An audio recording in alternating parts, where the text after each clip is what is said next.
afford it. I wish I knew where to start to draw animated emotes. Okay, so like when you're doing emotes animated, you want it to be at least 4 to 5 frames if you're drawing them by hand. If you've got Clip Studio Paint, Clip Studio Paint does have the animated feature for you so that it can show you how to, it has the onion skins and all that. So for me, what helped me was to do what I thought the thing would do. So like for example, if I were to draw like a bouncing ball, hold up. So I'm gonna just show you an example because I'm better at examples than anything else. So let's say if I wanted to do a bouncing ball, right? One layer I will draw the ball going up. Then the next layer I'm like, okay, so the ball will have to be up here, right? Because that's the height that I wanted to go to. And then the end will basically be a squish down, right? So, I have to do the in-betweens of all that. Let me see something real quick though. Because you can even make this a squishy one, but it depends. It depends if you want to. Like, you know what? Let's do this right. Let's do squishy, up, up. Tell you the truth, this one will actually be more like this. And then it'll be like, boom. And then it will come down again with like coming downward.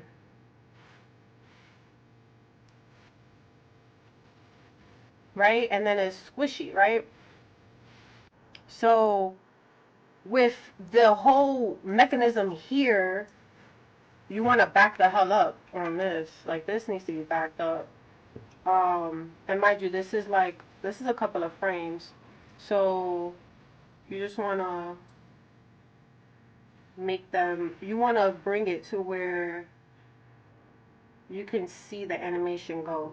So these are called frames. So what you're trying to do is you're just trying to make the frame up here. So here we go. We're just slowly but surely getting it all together here. I'm just showing you like a quick way of how I do it. And it's just you thinking of like how would one thing look. And then when you look, this is how it looks once it's done. And you can see the animation going. So me, I do animation by hand. I draw my animations and I color them and everything.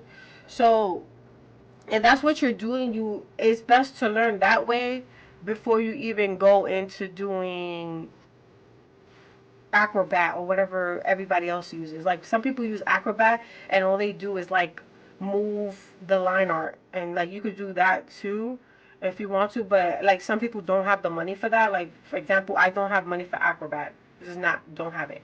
So I do everything by hand on Clip Studio. And Clip Studio has the function of creating animated emotes. And if you want to, you can go ahead and take it to Photoshop and then get rid of that background so that it can work the same way. So you don't necessarily have to have it. Or you can go to like GIMP or something like that, put your file in there and like take away that background.